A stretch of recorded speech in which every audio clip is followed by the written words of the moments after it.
আজকে আমি বানিয়েছি দারুণ সুন্দর একটি রেসিপি, যা বাচ্চাদের ভীষণ পছন্দ হবে। আজকের এই ভিডিওটা কিন্তু বাচ্চার মায়েদের জন্য প্রচুর হেল্পফুল একটা ভিডিও।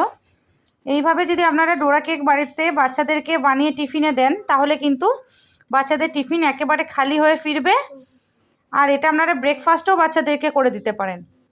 তাহলে চলুন দেখে নিই আজকে আমাদের ডোরা কেক বানাতে কী কী লাগছে।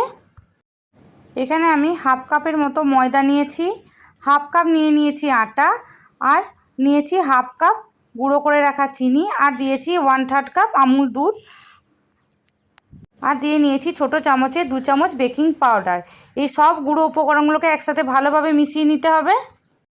আর দিয়ে নিয়েছি 1 কাপের থেকে কিছুটা কম পরিমাণে দুধ। আর এই দুধ দিয়ে ভালোভাবে একটা ঘন ব্যাটার আমাদেরকে রেডি করে নিতে হবে। এই যে দেখুন, ব্যাটারের থিকনেসটা যেন ঠিক এরকমভাবে হয়। আর এখানে দিয়ে নিয়েছি 1 চামচের মতো ভ্যানিলা এসেন্স। এটা কিন্তু স্কিপ করবেন না, না হলে কিন্তু ময়দার একটা গন্ধ আসবে। আর দিয়ে নিয়েছি 2 চামচের মতো সাদা তেল। ব্যাস, আর কিছুই লাগবে না। এই যে ব্যাটারের থিকনেসটা কিন্তু ভালোভাবে দেখে নিন, ঠিক এইভাবেই রাখতে হবে। এরপর একটা ফ্রাই প্যান গরম করে নিয়ে তাতে 1 চামচের মতো তেল দিয়ে সারা ফ্রাই প্যানের মধ্যে ছড়িয়ে দিয়ে কিছুটা পরিমাণে ব্যাটার এইভাবে দিয়ে দিতে হবে। আর তারপর আর কিছুই না, একটা ঢাকনা দিয়ে ঢেকে দিন আর 3 মিনিটের মতো অপেক্ষা করুন। আপনার ডোরা কেক একেবারে রেডি হয়ে যাবে। আর হ্যাঁ, মাঝে কিন্তু একবার উল্টে অপর পিঠটাও ভেজে নিতে ভুলে যাবেন না। এই যে দেখুন, এইভাবে আমি অপর দিকটাও একবার ভালোভাবে ভেজে নিয়ে তুলে নিচ্ছি। এইভাবে প্রত্যেকটা ডোরা কেক আমি ভেজে নিয়েছি।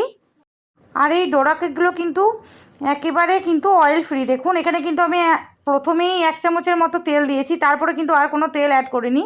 অথচ গায়ে লেগেও যাচ্ছে না, বেশ সুন্দর ছেড়ে যাচ্ছে। আশা করছি আপনাদের দেখেই বুঝতে পারছেন যে এটা কতটা পারফেক্ট হয়েছে। তাই দেরি না করে বাড়িতে একবার হলেও বানিয়ে দেখুন। আশা করছি আপনাদের বাচ্চাদের পছন্দ হবেই। একবার বানালে কিন্তু এটা আপনাকে বারবার বানাতে হবে। দেখেই বোঝা যাচ্ছে না যে ডোরা কেকগুলো কতটা সুন্দর হয়েছে। এইভাবে হাত দিয়ে মুড়ে দিলেও কিন্তু কিচ্ছু হচ্ছে না, কতটা নরম আর কতটা সুন্দর তুলতুলে হয়েছে। আপনারা এই ডোরা কেকগুলো পিনাট বাটারের সাথে খেতে পারেন। পিনাট বাটারের সাথে খেলে কিন্তু বেশি সুন্দর লাগবে। আমার কাছে পিনাট বাটার ছিল না, তাই আমি জ্যামের সাথে পরিবেশন করেছি। আপনাদের কাছে যদি পিনাট বাটার থেকে থাকে, আপনারা সেটা দিয়েও পরিবেশন করতে পারেন। এইভাবে জ্যাম দিয়েও খেতে পারেন। এইভাবে একটা ডোরা কেকের গায়ে এরকমভাবে জ্যাম মাখিয়ে আরেকটা ডোরা কেককে এর সাথে এইভাবে দুটোকে জুড়ে দিতে হবে। ব্যাস, তাহলেই হবে, আর কিছুই না। ভিডিওটি ভালো লেগে থাকলে একটি লাইক, শেয়ার এবং কমেন্ট করে দেবেন। ভিডিওটি ফেসবুক থেকে দেখে থাকলে ফলো করে রাখবেন, আর ইউটিউব থেকে দেখে থাকলে সাবস্ক্রাইব করে দেবেন। দেখা হচ্ছে পরবর্তী ভিডিওতে। আজকের মতো টাটা।